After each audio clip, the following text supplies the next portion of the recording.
I demand you open this door at once, Glaz ordered from outside the door, before there was a thunk like she tried shoulder-checking it. The old, sturdy oaken door held, though. Their home was built to take a pummeling from time to time, after all. Saf just thanked her lucky stars the bodyguard hadn't gotten her hands on the key, or thought to try and pick the rudimentary lock. Stay your post, Glaz, Paulin ordered from Jackie's closet. Minds of the matter are rarely painless. I am aware, Inquisitor. I also know that it is really good when Jelena is the one doing the screaming. This is no ordinary procedure. I doubt she is even the one in control at the moment. Resistance is to be expected. Geez, at least you're not just cold in regard to us, Saf let out, throwing a glance back at the closet. I am an investigator. It is my job to be thorough, yet impartial. Impartial to suffering, maybe? Fengi half-whispered from next to Saf, looking at the floor as Jelena arrived on her chair. Her face contorted and twisted into a vicious snarl, though the screaming did stop, at least for now. It does seem to be getting less, Essie tried in a cautious tone, though speaking loudly enough for Glaz to hear outside the door. Shh, it's okay, just do your best, okay? The kind older woman tried, placing a calming hand on Jelena's thigh. Just get him back, okay? What is she doing? Paulina demanded from the closet, leading to a moment's awkward silence as they all stared at the Inquisitor. Her mouth started to jitter almost like she was whispering, or perhaps more accurately talking in her sleep. I think she's talking, Essie confirmed, held tilted, staring at the Inquisitor's face. I've no idea what she might be saying, though. After that, they all sat just there for a bit, staring at the Inquisitor, as she slowly calmed down, mouth continuing to move slightly. No one found much to say aside from the low sobs of Jackie as she sat miserably in her chair, staring at the floor, and Lincosta scribbling away on her notes. Seth kind of wanted to ask just what they should do now, but she stayed her tongue. Not like anyone here had an answer anyway, so she just turned to look at poor Jackie, who wasn't paying any of them much mind, as she sobbed, curled up on her chair, clutching her knees. Hey, Jackie, it's going to be fine, I'm sure. Jackalope didn't respond aside from looking up at Sapphire. Yeah, besides, if it's a fight they're having in there, Tom will whip her ass, Fengi added, with what Saf could easily make out as faint confidence in her voice. No, I'm sure they aren't fighting, just talking, Essie responded in her calm, motherly tone. Look at her. They are simply talking things out, maybe planning what to do about this whole mess. I still don't understand how this is possible, Lincosta added from her spot on the floor, pencil busy scribbling away on page after page. And for this long. Normally a mind reader touches the target, but this has been done at a distance of several meters. Where is the energy coming from? Perhaps it is more akin to long-range telepathic communication, Paulin went from inside her closet. Like the earrings, Lincosta agreed, noting something down while nodding. That could explain it. Maybe leave the technical stuff for later, Saf let out, clearing her throat a little. It would be fine, Jackie. He slapped me, Jackie just let out in a low and very sad tone, the heartache clear as day. He has no idea what is going on, Jackie, and I think you're a gruff soldier right now to him. I know, Jackie replied with a sad sigh, laying her head on her lower legs, neck drooping over her knees. I want to smack that Inquisitor so hard. Saf could almost feel the breath being drawn inside the dresser. Cut it, Paulin, Saf interjected, before the reprimand could come from behind her. Please? There was a slight pause, followed by a sigh from inside said dresser, but no bitching followed. Thank you. More awkward silence followed as Saf glanced at the Inquisitor. Her expression didn't exactly seem happy, rather she looked just like she always did. Cold indifference was how Saf would describe it. Honestly, she was starting to believe that expression was part of the inquisitorial basic curriculum. Then, after minutes of waiting, the Inquisitor just stood up, all heads turning to look at her in surprise. Her eyes were still closed as she slowly and shakily waddled up next to the bed like a puppet on half its strings, sitting down on the bedside, her hand going to rest on Tom's forehead in an all-too-familiar fashion. No, she shouldn't do that, right? Jackie let out in a panicked voice, shooting upright in her chair. Saf let out, not sure what to say or do. She and Tom had a chat. I'm sure it's fine. If you interfere again, Huntress, he would most certainly deteriorate, Paulin let out from her closet in her signature commanding tone. Let the Inquisitor complete her work. I am convinced she will see your friend returned. You know, that might be worth something if we thought you knew what you were talking about, Saf snarled under her breath, as Jackie sat on her chair looking at the Inquisitor, horrified. Please, Jackie, just, I guess give him a hug or something? Don't try and stop her. We've got no fucking clue what to do anymore. Jackie had jumped at the idea, not waiting to let anyone protest, as she hopped on the bed just in time to catch Tom as he curled up into a ball, face contorted in agony. "Shh, it's okay. Everything is fine. You're going to be fine," Jackie half sobbed, half cried, as she clutched him close, rocking the scrunched-up human side to side on the bed. "You're going to be fine. Please be fine." "There we go. Gently does it." The somehow gentle voice of Jelena went, as Tom felt himself drift off to what felt like sleep. She really is scared shitless, Tom thought to himself, before realizing she might actually be able to hear him right now, and probably shutting up. He remembered to close his eyes this time around, as the swelling colours and strange patterns returned. He braced himself for the headache, and it hit him full force. A migraine to put his methadol hangover to shame washed over him, and he felt his body convulse and curl into a ball. The feeling of his body was suddenly replaced by nothing save the piercing migraine and blackness. "Right, so far so good." Jelena's voice rang out entirely into the void, but still too loud for Tom's sore head. "Could you keep it down, please?" he tried whispering, hoping to whatever god she could hear him. "Right, apologies," she actually responded, to his relief in a much lower tone, sounding more like a secretive whisper. "Shall we begin?" "Might as well. Doubt there isn't a timer on this." "Quite. I shall look for your meeting with the strange voice. This will be uncomfortable." She was not joking, as Tom felt his mind rip through, memory after memory flashing before his eyes in a furious blur. Like an Asian accountant flipping through pages, Jelena scrolled by literally years of his life in what felt like seconds and an eternity. She briefly stopped on a few for a moment before carrying on at breakneck speed. The pain was unbearable, as he tried to close his eyes or scream to no avail. He could do nothing but follow whatever memory was passing by at the moment. Finally, she seemed to find what she was after, as a blurry image of a computer screen sat in front of him. "You know, if you really want to live an exciting life, you're going to need an exciting place to do it." The familiar voice sounded from behind him, and he felt himself jerk around to look at it, feeling his previous suspicion loud and clear. "Come on. You know you don't want to waste away the few years you have, sitting here, staring at a screen, waiting for something interesting to happen." "Fascinating," Jelena interjected, in a whisper, as Tom looked around the room, trying to find the source of the voice. "I'm sure it is," Tom whispered, as his headache suddenly got at least a bit better after all the searching. He felt like he wanted to puke right now. That much was for certain. "Show yourself. What makes you think you can just come into my house?" The memory of himself demanded, still searching around. "You were telling the truth," Jelena whispered, as the conversation played out in front of them. "I do that a lot, actually." "Will you let me watch the whole interaction?" she asked, in what he just assumed to be fake courteousness. No way would she skip this, even if he said no, and the slow going was certainly helping his head a bit.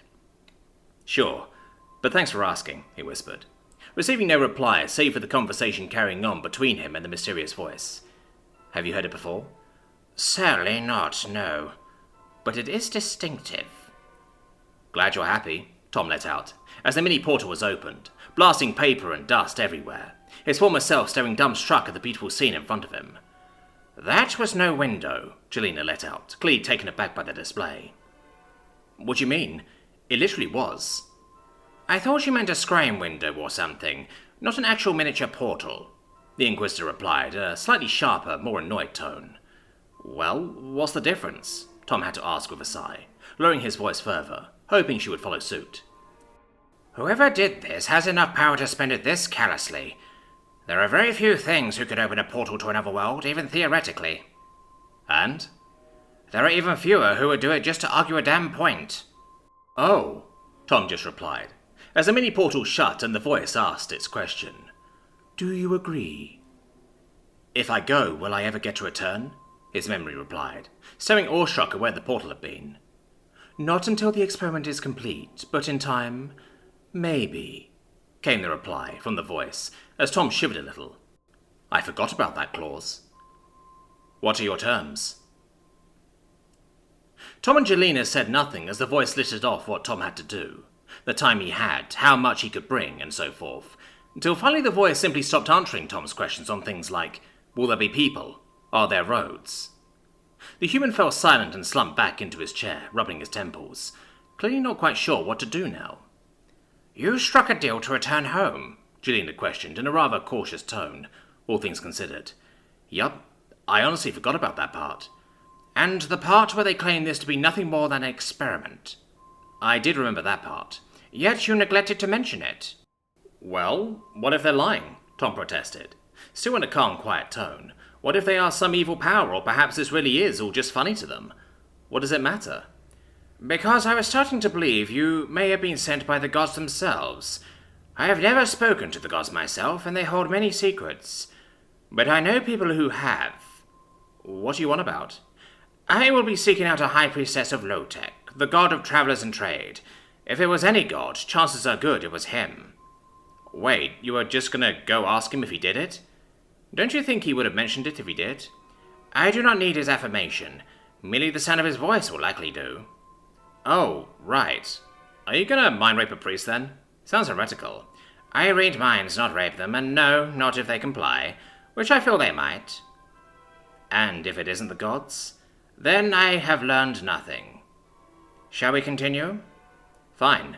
You want to see my pack next? Indeed. You want to know how I prep in case I can't be trusted due to my pick of boots? Would you be surprised if I told you an inquisitor may wish to know how a person from another world would pack for a trip to an unknown world?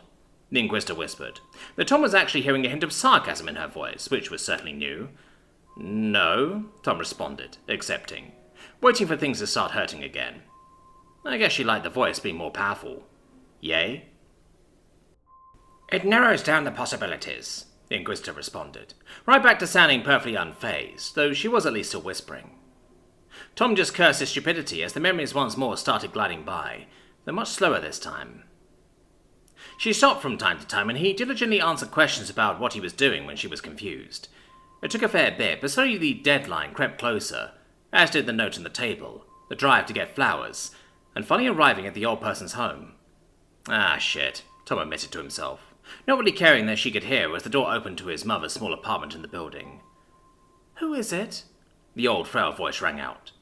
A stark contrast to the Vicky he had spoken to what felt like mere minutes ago. It's Tom. I've got a present for you. Tom just stared as the door opened, revealing the old, grey, frail woman his mother had become. He just sighed at what he was seeing as the pleasantry started, and his younger self walked inside. She seems, Jelena questioned in a lower, more careful tone. Old? Tom asked, cutting her off with a sigh as he stared. Alive, the inquisitor let out, sounding deep in thought. Huh? Was all Tom could think to say as he drank the coffee. It was a taste he would have savoured if not for everything else right now. Yes, she still lives. Only sorta, Tom relented, suddenly surprised by that line of reasoning. Why would she be dead? You were afraid she would not last much longer in the memories years ago, remember? Fair. She held on for a very long time. Far longer than she should have. The disease. Dementia, yes. You will get to see it in full today. Would you rather we move along? She asked again, much to his surprise, as his mother sat down at the small table she had, pouring him a cup of coffee. Nah. This is the last I've got of her. Of course, Jelena replied, and she remained silent for the rest of the small talk, as Tom felt tears in the eyes of his former self. How it slowly became too much for his mother, as she started forgetting faster and faster, soon not even remembering what she was trying to say. Goodbyes were said, and then he left. He left her alone to her fate. All the people around her were strangers to her. He was maybe the last person she could remember, at least the last one alive. And he had left her. Jelena just let the memory unfold as he drove home, eventually stopping by the side of the road for a bit to cry. There wasn't much else to do. It wasn't like this was a fight he could win. He cried together with his old self. It might only have been around half a year, but it hurt. It hurt so bad to see her again, to know what he had done. For all he knew, she was gone by now. She had already hung on longer than the doctors had thought by a long way, but even he could tell she was a spent force. Strong of body, weak of mind, Jelena finally whispered, as the old BMW got back on the road heading for home. You fucking idiot, Tom just groaned, unable and unwilling to care. She did not respond as the car drove quietly down the road. How can you be a mind reader and be such a fucking idiot at the same time? Her mind is broken? Faded away? Yes. and she fought for years against that illness. So did Dad, and maybe so shall I, Tom replied, with little more than a hard edge to his tone. He didn't have the strength to shout. Some people last months, some years. She lasted for a fucking decade. Do you understand that? Tom tried speaking slowly and methodically, like he was talking to a child. I understand. Fucking marvelous. Shall we get on with it then? Is that it? Is she doing it?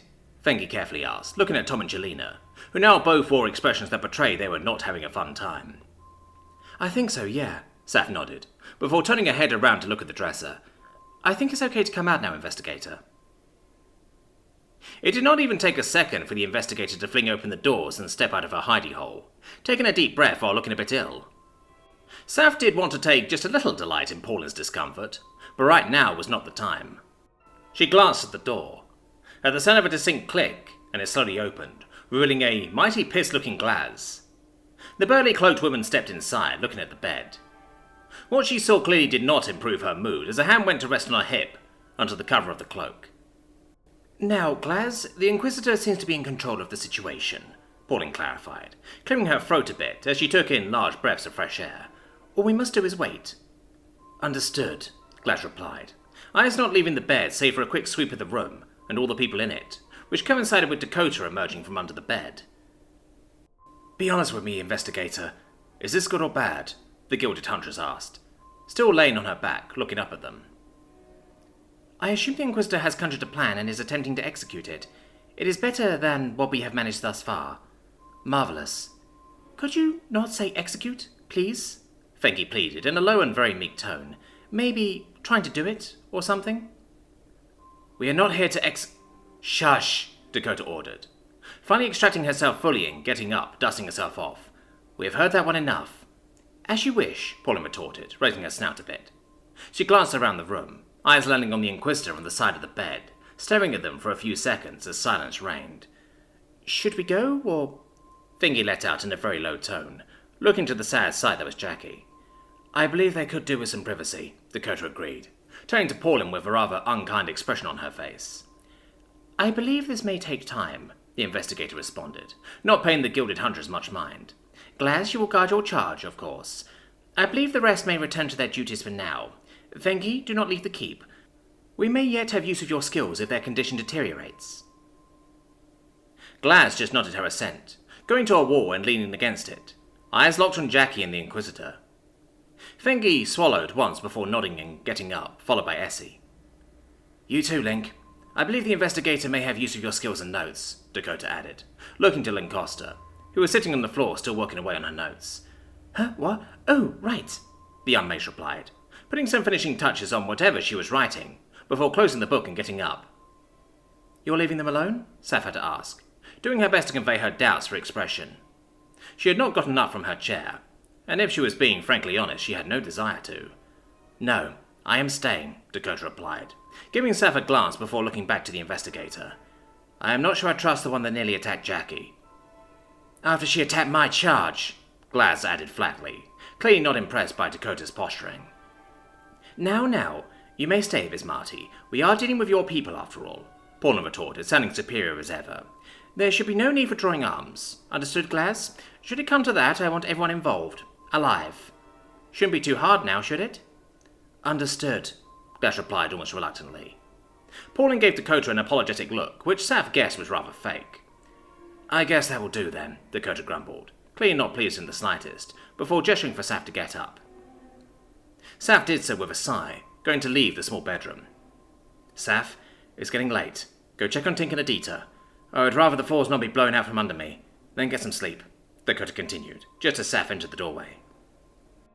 Saf just turned back and nodded. Of course, ma'am. I'll try. Tom felt his body freeze with the cold of the portal as the burning heat pushed him through into the world he now called home. It was no less comfortable a second time, and he honestly felt relieved as his former self crumpled to the ground and puked in the grass. Oh, that's the spot, he sighed, as he hurled once more before rolling over onto his back and staring up into the trees, doing his level best to forget where he had come from. Things are better here, he agreed with himself, taking a moment to just enjoy the grass despite the headache. Even with everything that has happened following your arrival, Do you find this place more comfortable? The Inquisitor questioned, sounding rather skeptical. Yup. Here there is good shit too. Even if I guess mine's melting away hasn't gone yet. It still gets me how fucking big those trees are. Yet I haven't seen any giant squirrels yet, Tom carried on, not bothering to let her respond. He could feel the judging eyes of the Inquisitor in the back of his head, as he slowly stumbled to his feet, swaying as he turned around, still staring at the massive tall trees. He swore he heard the slightest of chuckles, as he worked out just how high he could jump here. He had to admit it was not a dignified scene, seeing a grown man jumping around on the moss like a kid on a bouncy castle. Behold the threat to end all threats, Tom commented sarcastically, expecting some kind of aloof remark. Quite so. Hardly a graceful arrival, though. And there it is.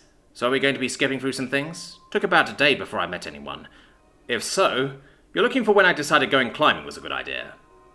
I believe we can, Gillian replied, Tom making out a bit of reluctance in her voice as he winced under the spike of pain as she started to sift through, though she was clearly going slowly and methodically, not wishing to miss anything. Curiously, the pain was not as bad as he remembered the last couple of times. Maybe he was just so tired that his brain had turned to soup, or he really was getting used to this unique kind of torture. The Inquisitor stopped on a few points he guessed she found interesting. Getting on the move, shooting his first deer and making camp. She stopped at him tasting the small wild berry, though, lingering on the memory. You know there's a poison, right? I only had a little bit, Tom protested, not filling up for any arguments on survival tactics right about now. What followed he would best describe as a judging silence before she once more moved on, not commenting further. Next, she let the scene of him going climbing play out. The vargulfs came in behind him. Looking back now, he had taken a damn age to see them. The brief, panicked fight felt more like an embarrassment to watch now, even as he once more saw just how lucky he had gotten that he had chosen the resting spot of a whole-ass hunting party to climb up. Would have been funny if I made it to the top, he chuckled a bit, as his old self stiffened into a human plank. Do you not feel the pain you are in? Gillian questioned. Tom not really sure what her tone was.